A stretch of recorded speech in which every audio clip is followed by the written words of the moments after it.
Cruise ships are like floating cities, but once you're out in the middle of the ocean, there's nowhere to run if something goes wrong. Story 1. I never liked the sea. Its endless gray, its indifferent hush. Yet when the Mare Solace pulled away from the dock, glimmering under the sunrise, I felt a foolish thrill. The brochure promised luxury, leisure, and endless horizons. It didn't mention the hidden corridors that waited beneath the polished decks. The first night was a blur of champagne and soft jazz. I was barely acquainted with the other guests when I noticed the woman in the balcony suite. She wore a shimmery dress the color of oil, her hair slicked back so tightly it seemed glued to her skull. She never spoke, but she watched, always watching, her eyes never blinking.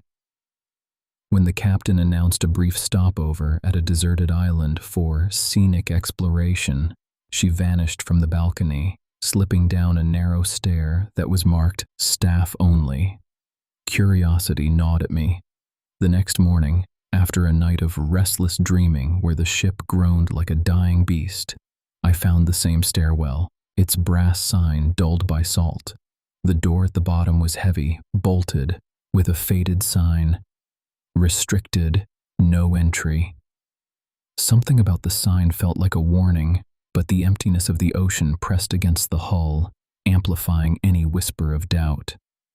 I slipped the key card I'd borrowed from a distracted bartender and forced the door open. The air changed instantly. Warm, oily, metallic, like the breath of a furnace. Below deck, the corridors were lined with cracked tiles, each bearing stains that looked suspiciously like rusted blood. Flickering fluorescent lights cast long, trembling shadows that seemed to move of their own accord. The further I walked, the louder the ship's heartbeat thumped against the bulkheads, a low, rhythmic thrum that grew erratic with each step. I entered a massive chamber that could only be the engine room, but it was not the humming, orderly machine I expected. Instead, the turbines were draped in thick, blackened cobwebs, and in their midst floated a glass sphere, pulsing faintly like a dying star. Inside the sphere swirled a roiling fog, and every time the light hit it, shapes materialized, faces, twisted and screaming, frozen forever in torment.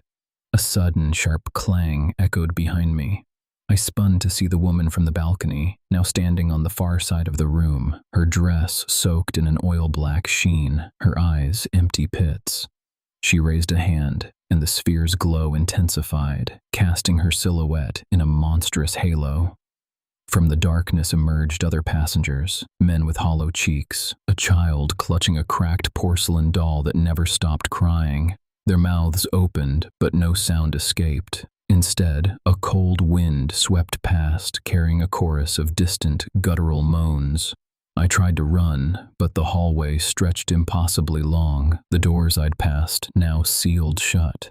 The ship's hull creaked, groaning as though it were a living thing breathing. The captain's calm voice over the intercom crackled. "Ladies and gentlemen, we regret to inform you of an unexpected delay. Please remain in your cabins." The words sounded like a funeral dirge. Panicked, I bolted back toward the stairwell, but the corridor flickered and the floor gave way beneath me, plunging into a black void that swallowed the ship's lights. I surfaced in the ballroom, drenched, surrounded by terrified passengers. All eyes turned to me, but their faces were pale, their eyes glazed. The woman in the oil-dressed gown floated past, her hand brushing my cheek. An icy sensation crawled under my skin, and I realized I could no longer hear my own breath. The Mare Solace continued its silent glide across the abyss, every lantern extinguished, every passenger now part of the same suffocating hush. I am alone on the deck now, the night sky a black pit, and the ocean whispers that we are all restricted, trapped forever in the ship's hidden chambers, waiting for the next unsuspecting soul to unlock the door. Story 2. The night the Iris Dawn slipped beneath the horizon, I felt the ocean swallow the sky whole. We were a floating palace, gold-trimmed decks, glittering chandeliers, a sea of strangers laughing over champagne. I was a low-level steward, tasked with polishing silverware and making sure the restricted signs stayed untouched. The captain's voice crackled over the intercom at 2:13. "Ladies and gentlemen, a brief weather delay.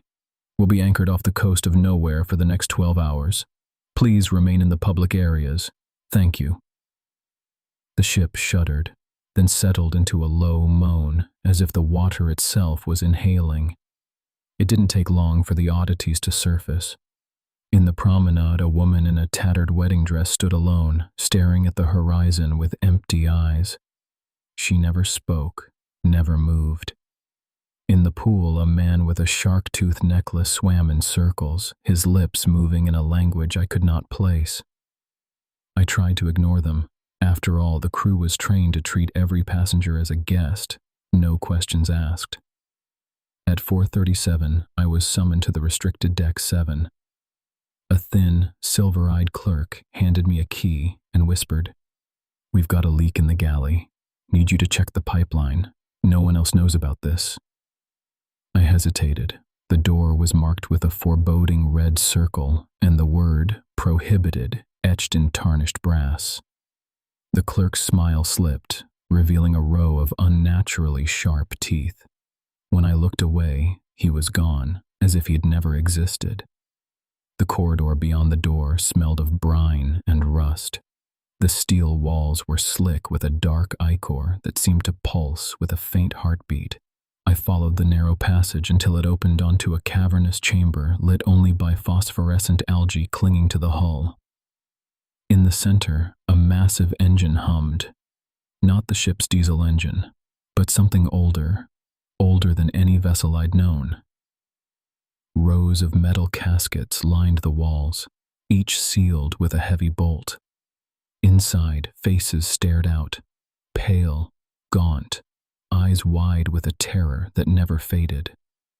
I recognized a few of them: the woman in the wedding dress, the shark-toothed swimmer, a boy who had vanished from the children's pool hours earlier. Their mouths moved in perfect sync, whispering a low chant that rattled the very air. A sudden metallic clang echoed behind me. The door had slammed shut.